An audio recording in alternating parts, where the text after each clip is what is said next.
Hello, I am Zakaria and this is my colleague Ousama BOURAHLA. and this is our project consisting of deploying a 5G standalone core network using the OpenRAN architecture with integration of xApps deployed in the Near-RT RIC. To deploy our 5G network, first we start the core network. As you can see, the core has started successfully. Next, we move on to the RIC. We started using this command. As you can see, the RIC has started successfully by getting this log message. RMR is ready now. Finally, we move on to the G-Node B. We started using this command.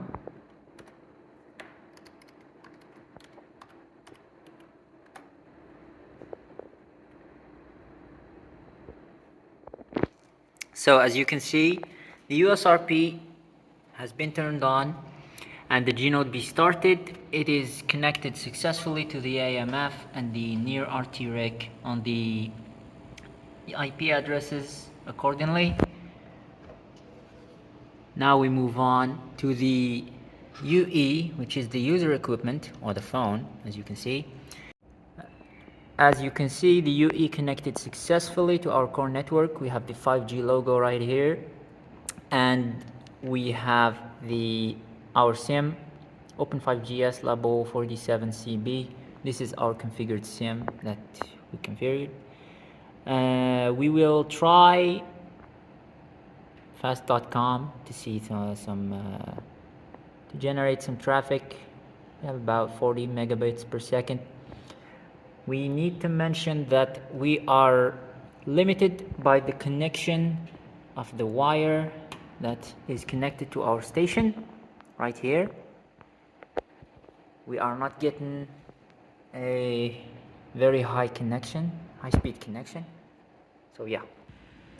Launching our setup components every time with using commands got a little overwhelming. So we made a graphical user interface which is very user-friendly to kind of facilitate the starting and stopping of each individual component in our setup. To start this graphical user interface is very easy. It is easily accessible via the project directory. Using this command, you start it and you get a selection mode. Here you can select either simulation mode, emulation mode, or sim tool. Simulation mode, as its name suggests, lets you enter a control board for simulation mode using ZMQ, G-Node B and ZMQ user equipment. But this is not what we're going to be doing. We are going to be using emulation mode because we are using some real hardware. We have the USRP right here, and we have the commercial off-the-shelf UE right here. The sim tool lets you configure any of these configurable sims. So let's start with the emulation mode. We enter the emulation mode. We have to enter a little bit of a password right here. Good. The control board not started yet. Yeah, I made a mistake in the password. That's okay. Here you will have the control board. The core is down, the RIC is down, everything's down so far. So we start the core by pressing the button, which is easier than just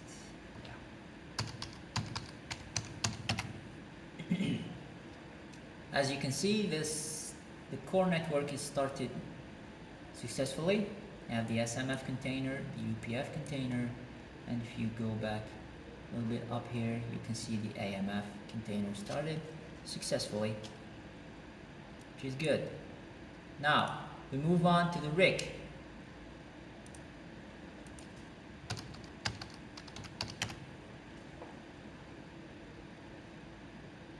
Good.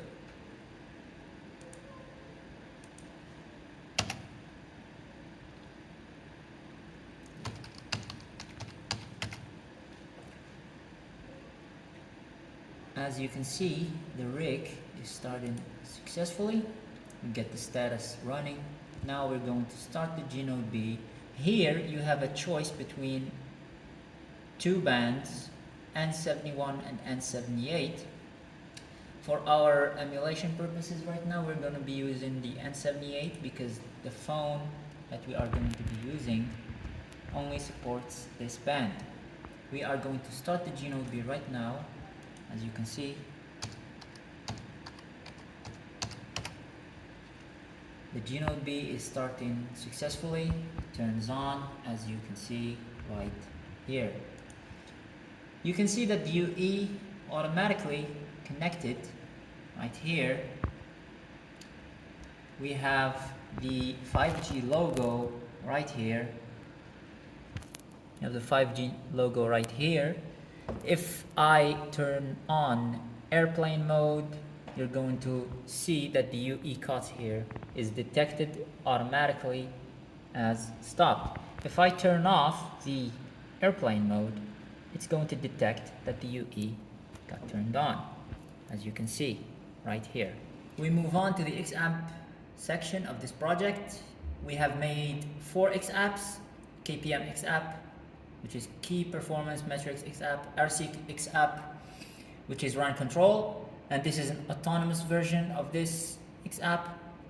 And lastly, we have the User Equipment Activity Classification Model xApp, which is an AI model that uses random forest classifier to classify UE activity.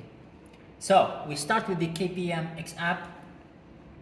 Here the default metrics are the DRB, UE throughput, downlink, and uplink. I want the entirety of the available metrics, and we start the xApp just like this. As you can see, when the phone is idle, you get zeros everywhere. Now, when I start generating traffic, say for example I go to YouTube, you can clearly see that the throughputs are changing just like that. So the KPM xApp is working just fine. We move on to the RC xApp, RAN control xApp, which is a static xApp that lets you put in a number of PRBs here between 1 and 100, and then it automatically updates the number of PRBs allocated to that specific user equipment. So we start with, let's say, 40. We start it like this. The password. As you can see, the RC xApp started with 40 PRBs, which is the default value that we have inputted into it. It's saying running with 40 PRBs, which is good. And then now we are going to try and just change, for example, to 70 PRBs or something like that. We update, and then we have the update right here. As you can see, the PRBs updated to 70, running with 70 PRBs, which is good. We move on to the autonomous RC xApp, which is basically an automated version of this RAN control xApp. In this xApp, it subscribes to the KPM service model to get some throughputs from the UE, which are the DRB UE throughput uplink, to see what the UE needs, basically. So as you can see here, when the UE is idle, the throughput is 0. So we allocate 5 PRBs. These are just values that we have chosen for it. Now, if we change the throughput, for example, we start viewing some videos or YouTubes, you can see that the PRB allocation is changing based on the throughput from the UE. So the more throughput the UE uses, the more PRBs we allocate to it. So here, you do not have to worry about wasting network resources, essentially PRBs, on the UE. You don't have to worry about the UE getting PRBs that it's not going to use. You can control this automatically in the source code. You can change this. You can, like, when it's idle, you can like make it get only one PRB, or it depends on you.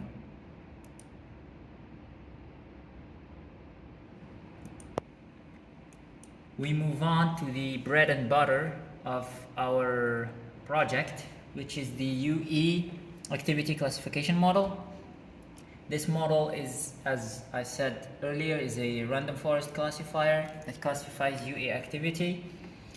When we started it, as you can see, the UE, it's idle.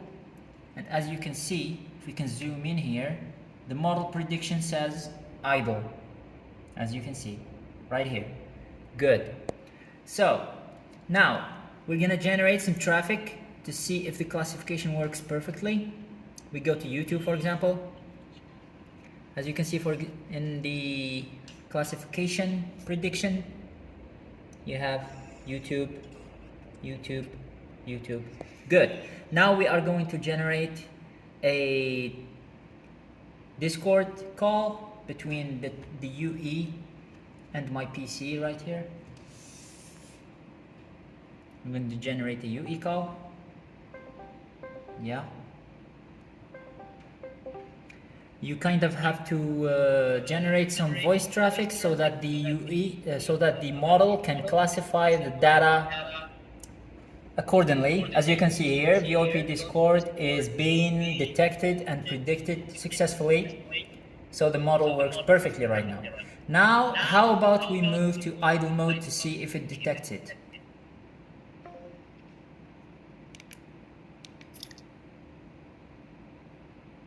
As you can see, the model detects that the phone is idle. This model is still experimental. It is not the most accurate model that we can get. We can still get some very good models. It's just a test model right now. It's just a proof that AI and machine learning are working in our project.